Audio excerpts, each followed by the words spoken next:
Bismillahirrahmanirrahim. Assalamualaikum warahmatullahi wabarakatuh. Alhamdulillahilladzi ja'alal qalama bil kitabah wal kitabah lil qiraah wal qiraah lil ma'rifah wal ma'rifah lil ibadah wal ibadah lillahi ta'ala. Wassalatu wassalam ala habibir asyrafal anbiya'i wal mursalin nabiyina wa syafi'ina Muhammadin sallallahu alaihi wasallam. Wa man tabi'ahu bi ihsan illa yaumiddin, amma ba'd. Segala puji bagi Allah yang telah memuliakan kita semua dengan kemuliaannya, yang telah menghinakan kesyirikan dengan keperkasaannya, yang telah mengatur kehidupan dengan ketetapannya, sehingga kita semua masih menjadi umat yang beriman hingga saat ini. Salawat serta salam marilah kita junjungkan kepada Nabi yang telah membawa umatnya dari zaman kegelapan menuju zaman yang terang benderang. Ialah baginda Nabi besar Nabi Muhammad sallallahu alaihi wasallam. Semoga kita mendapat syafaatnya yaumil akhir kelak. Teman-temanku yang dirahmati Allah, bulan Ramadan adalah bulan di mana seluruh umat manusia berlomba-lomba untuk memperbuat kebaikan. Di mana semua manusia berlomba-lomba untuk memperbaiki diri. Baik, kita ulas sebuah kisah di mana kisah hebat seorang pemuda yang dapat menaklukkan suatu tempat yang menjadi satu kemenangan besar Islam.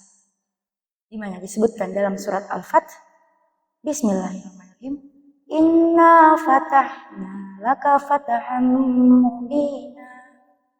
Sungguh telah diberikan kepadamu kemenangan yang nyata. Di mana satu fenomena besar, kemenangan Islam yang sebelumnya tidak pernah dilakukan, yang sebelumnya tidak pernah dibayangkan, ditaklukkan oleh seorang Muhammad Al-Fatih.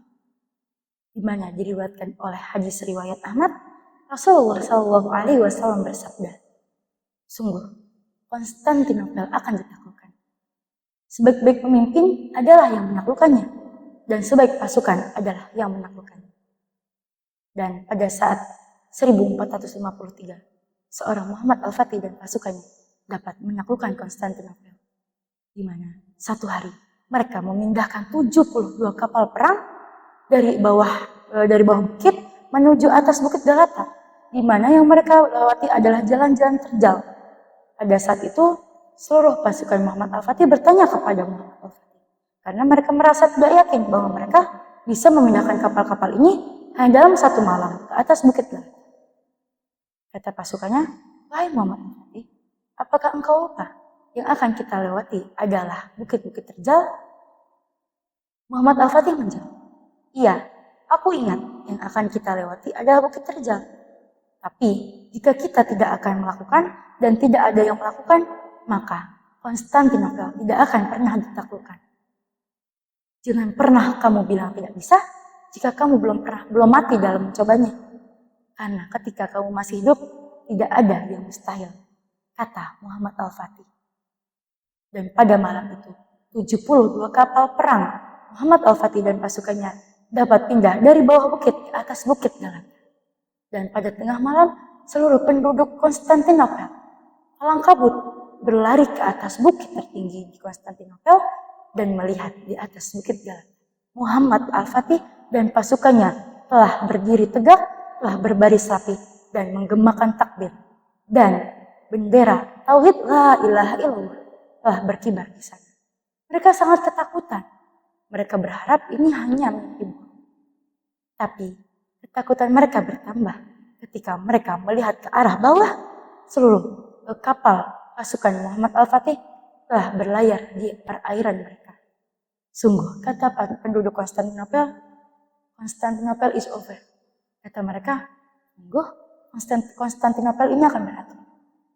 Dan tepat pada 22 April 1453, Konstantinopel dapat ditaklukkan oleh Muhammad Al-Fatih dan pasukannya.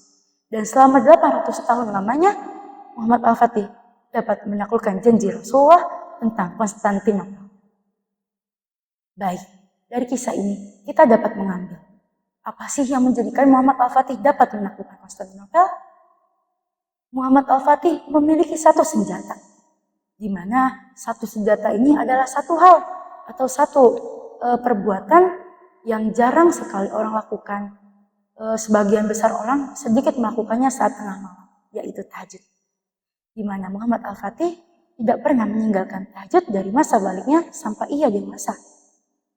Dan tahajud adalah sebagai senjata tajam yang menjadikan Muhammad Al-Fatih dapat menaklukkan Konstantinopel.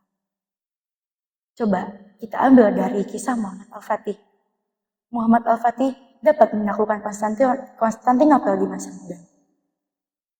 Muhammad Al-Fatih tidak pernah meninggalkan sholat tahajud dari ia balik sampai ia dewasa.